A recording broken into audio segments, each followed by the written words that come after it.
अस्सलाम वालेकुम। आप लोग देख रहे हैं फरीहा ननाया फ़न क्लब। आज हम लोग बात करने वाले हैं कनाडा इमिग्रेशन के हवाले से, और हम बहुत सारी चीज़ें बहुत बारीकी से डिस्कस भी करेंगे ताकि वो लोग जो कनाडा इमिग्रेशन करना चाहते हैं और एजेंट्स के थ्रू नहीं करवाना चाहते और ख़ुद ही इस प्रोसीजर को फॉलो करना चाहते हैं, तो वो ईज़िली स्टेप बाय स्टेप चीज़ों को अंडरस्टैंड करके इसको हम फॉलो कर सकें। अच्छा, यहाँ एक बहुत इम्पॉर्टेंट बात आप लोगों को बताते चलें कि एजेंट्स जो हैं हमारे, वो वही सारी चीज़ें कर रहे होते हैं जो हम खुद भी पर्सनली अपने एंड से एफर्ट्स करके कर सकते हैं। ठीक है, वो इवन एवरी स्टेप के आपसे पैसे चार्ज करते हैं। जस्ट लाइक आपकी डिग्री को बाहर से वेरीफाई करवाएंगे तो उसके चार्जेस वगैरह लेंगे, तो इट्स बेटर कि हम इसको खुद कर लें। आगे बढ़ने से पहले आपको बताते चलें कि अभी पिछले कुछ सालों में कितने कितने लेवल्स के ऊपर जो है वो कनाडा ने लोगों को यहाँ से इमिग्रेंट के तौर पे अपने पास बुलाया है। 2020 के अंदर यहाँ 340,000 इमिग्रेंट्स जो हैं वो गए थे। 2021 में 401,000 गए थे। 2022 में 431 लाख गए थे। नाउ अब 2023, 2024, 2025 तक इन्होंने नंबर ऑफ़ इमिग्रेंट्स बढ़ाने का फ़ैसला किया है, और बाय 2025 कनाडा हमें बताता है कि हम मोर देन 5 लाख इमिग्रेंट्स जो हैं उनको अपने पास इनवाइट करेंगे और बुलाएंगे।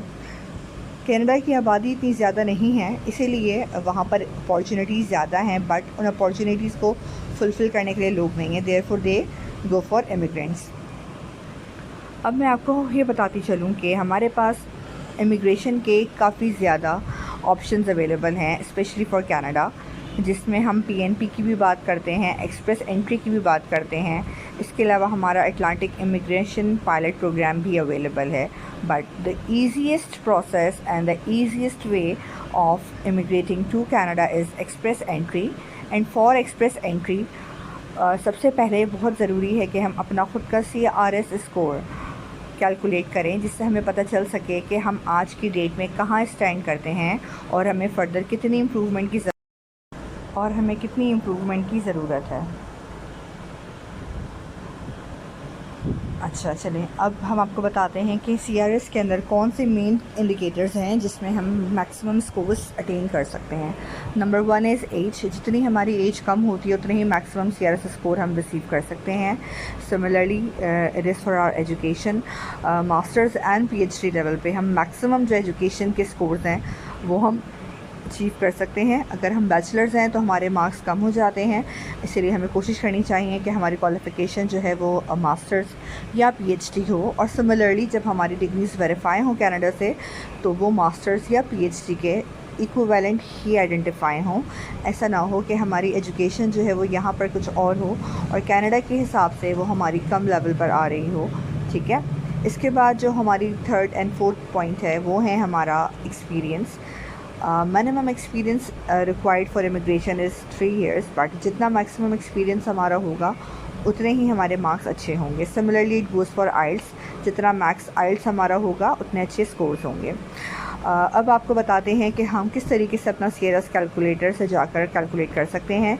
ये हमने ओपन किया है CRS score calculator on Google.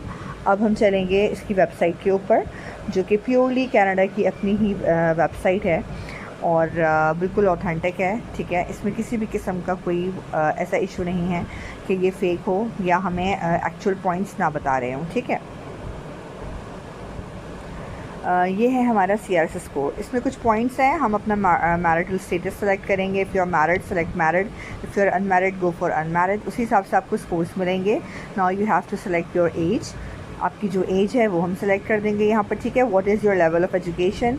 यहाँ जिस एजुकेशन की बात हो रही है, ठीक है, वो बात हो रही है कि आपने कनाडा से क्या डिग्री ली है, और अगर कनाडा से नहीं ली है तो आपको अपनी डिग्रीज़ की ECA करवानी है। ठीक है, एजुकेशन क्रेडेंशियल असेसमेंट करवानी है। ठीक है, जो आप वेस ICAS या डिफरेंट हमारी एजेंसीज़ हैं जिनके थ्रू आप करवाते हैं। ठीक है, और यही आपको बताती हैं कि आपकी यहाँ की क्वालिफ़िकेशन कनाडा की कौन सी क्वालिफ़िकेशन के इक्विवेलेंट आती है। ठीक है, और जब हम यहाँ पर मास्टर्स के नंबर्स स्कोर कर रहे होते हैं तो ये थे मैक्सिमम स्कोर्स जो एजुकेशन के पोर्शन में हमें अलॉट किए जाते हैं। ठीक है, इसके बाद हमसे पूछा जा रहा है कि have you earn a Canadian degree, diploma और सर्टिफिकेट।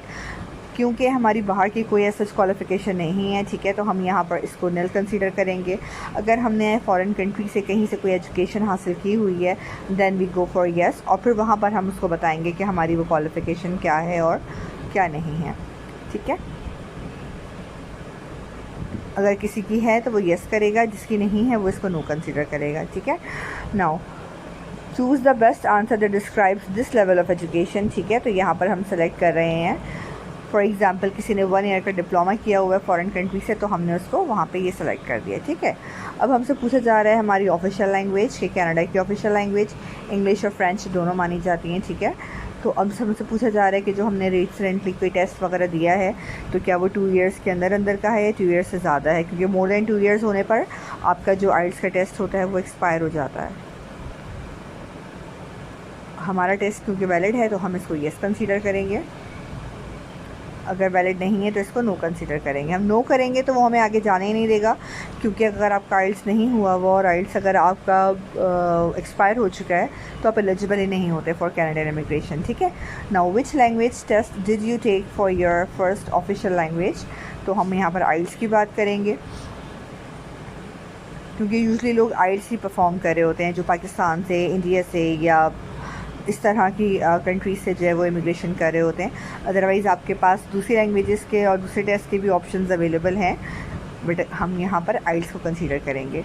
आइल्स के 4 पोर्शंस है हमारे पास, we have speaking, listening, writing and reading, ठीक है।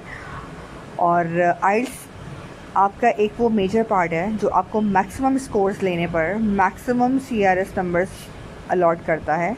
आप अप टू 50 मार्क्स थ्रू आइल्स अपने स्कोर कर सकते हैं CRS के अंदर, ठीक है।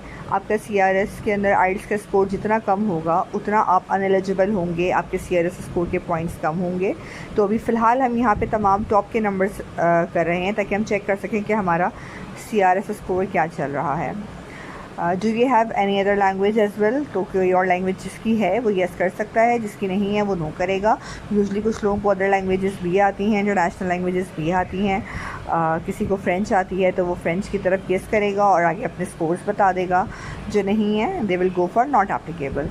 Now the next most important point is your work experience. In the last 10 years, how many years of a skilled work experience in Canada do you have? Canada का हमें पिछले 10 सालों में कितने सालों का वर्क एक्सपीरियंस है। हम क्योंकि अपनी नेटिव कंट्री में रह रहे हैं और यहीं रहते हुए एक्सपीरियंस हासिल कर रहे हैं तो we will write not applicable. लेकिन अगर किसी का वर्क एक्सपीरियंस है कनाडा का तो they will write number of experiences, ठीक है। अच्छा, इसके अलावा सेकेंड ऑप्शन उन्होंने हमें यहाँ पर ये भी दिया है कि अगर आपका कनाडा का भी एक्सपीरियंस है तो आप उसके लिए भी मेंशन कर सकते हैं कि आपको कितने टाइम का एक्सपीरियंस जो है वो हासिल है, ठीक है। Now this is for us कि in last 10 years how many total years of foreign skilled work experience do you have, ठीक है। तो हमारे पास फ़ॉरेन एक्सपीरियंस अवेलेबल है, कनाडा का नहीं है, बट इसके अलावा हमारे पास है तो हम मेंशन करेंगे कि हमें 3 साल का एक्सपीरियंस है, ठीक है। अच्छा, do you have a certificate of qualification from Canadian province, territory और फेडरल बॉडी। तो हमारा एज सच कोई नहीं है, कोई हमें ना इनविटेशन अवेलेबल है हमारे पास, ना ही कोई सर्टिफिकेट ऑफ क्वालिफिकेशन है हमारे पास, तो हम इसको नो कंसीडर करेंगे। अच्छा, ये होते हैं हमारे एडिशनल पॉइंट्स जो कि हमें अप टू 600 एडिशनल पॉइंट्स जो है वो देता है। अब do remember CRS scores 1200 points indicate करता है, जिसमें 600 आपके बेसिक होते हैं और बाकी 600 आपके एडिशनल होते हैं। जिससे पहला सवाल किया गया do you have job offer available, तो we have said no. Do you have any nomination letter from province, we will write no, क्योंकि नहीं है। अच्छा, अगर आपके साथ आपका स्पाउस भी जा रहे हैं और स्पाउस की सूरत हाल ऐसी है कि that person is qualified and he has also given IELTS and he has also some experience, तो वो हमारे लिए एक एडिशनल पॉइंट का काम करते हैं, ठीक है। तो अगर आपका स्पाउस जो है वो एक्सपीरियंस्ड है तो वो भी आप मेंशन कर सकते हैं। यहाँ आपसे पूछा जा रहा है कि आपका कोई ब्लड रिलेशन, कोई भाई बहन कोई कनाडा में अवेलेबल है और वहाँ की नेशनैलिटी है, जिसके पास है दे विल राइट येस, जिनके पास नहीं है दे विल राइट नो, ठीक है। अच्छा, हमारा यहाँ जो इस वक्त CRS से स्कोर आ रहा है दैट इज़ 465, जिसमें हमारे एज के हमें 110 स्कोर्स मिले हैं, लेवल ऑफ़ एजुकेशन के 128 मिले हैं। क्योंकि हमने कनाडा में पढ़ा है तो 15 स्कोर्स मिले हैं, अगर हमने कनाडा में नहीं पढ़ा होता तो हमें इसकी जगह 0 मार्क्स मिल रहे होते, ठीक है। इसी तरीके से हमारी बाकी सारी चीज़ें हैं, तो हमें जो मार्क्स मिल रहे हैं वो 465 मिल रहे हैं। जैसे ही हम अपने आइल्स के स्कोर में थोड़ी बहुत चेंजेस करेंगे या किसी और जगह पर हम इसको नो मेंशन करेंगे या हम ये मेंशन करते हैं कि हमने अभी आप जैसे हम यहाँ पे मेंशन कर रहे हैं कि पहले हम अनमैरिड थे, हमने अपने आप को मैरिड कर दिया है, ठीक है। मैरिड होने के बाद वो हमसे पूछ रहे हैं कि क्या आपका जो स्पाउस है वो परमानेंट रेजिडेंट है ऑफ कनाडा, तो वी विल राइट नो, ठीक है। अब वो आपसे पूछ रहे हैं कि आपका स्पाउस आपके पास आपके साथ कनाडा जाएगा, वी आर राइटिंग यस, ठीक है। अब अगर हम ये सारी चीज़ें डालते हैं तो ऑटोमेटिकली हमारे जो स्कोर्स हैं वो कम हो जाएंगे, ठीक है। अच्छा, यहाँ ये पूछ रहा है what is the highest level of education for your spouse, तो वो हमने यहाँ पर मेंशन कर दी है, ठीक है। और इसके अलावा वो एक्सपीरियंस के हवाले से पूछ रहा है तो हमने मेंशन कर दिया एक्सपीरियंस नहीं है। अच्छा, एडिशनली वो पूछ रहा है कि आपके पार्टनर ने आइल्स किया है, तो हम उनके भी स्कोर्स यहाँ पे मेंशन कर देंगे, तो यहाँ पे ये हमारे लिए प्लस पॉइंट्स का काम करेगा और हमें एडिशनल कुछ मार्क्स देगा। बट क्योंकि ऊपर की सिलेक्शन में हमने मेंशन किया है कि हम मैरिड जा रहे हैं, ठीक है, स्पाउस को साथ लेके जा रहे हैं, तो इसलिए हमारे स्कोर्स ऑटोमेटिकली कम हो जाएंगे। जब हम इंडिविजुअली जाते हैं तो वी गेट गुड स्कोर्स, और जब हम इंडिविजुअली नहीं जाते, we go along with our family, तो वहाँ पे फिर चीज़ें हमारी चेंज हो जाती हैं, ठीक है। दूसरी मोस्ट इम्पॉर्टेंट बात यह है कि अभी आजकल का जो CRS स्कोर है, specially after covid time period, CRS score is up to 450 and 500 plus.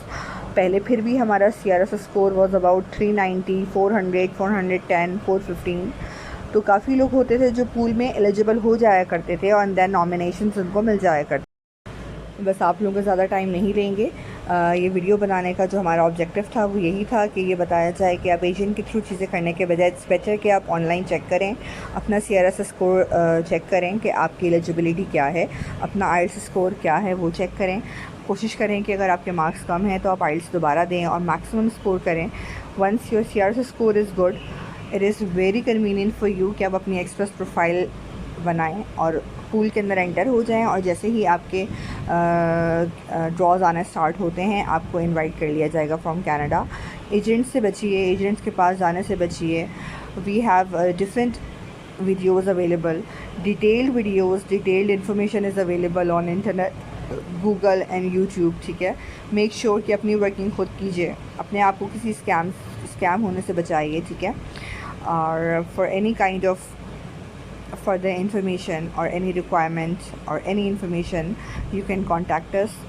और अपना खूब सारा ख्याल रखिए, हमारे चैनल को लाइक कीजिए, शेयर कीजिए, सब्सक्राइब कीजिए, हमें ग्रो करने में हेल्प कीजिए ताकि हम और अच्छी वीडियोस बना सकें आपके लिए, और इन्फॉर्मेटिव वीडियोस बना सकें। और अपना ख्याल रखिए। Thank you so much and अल्लाह हाफ़िज़।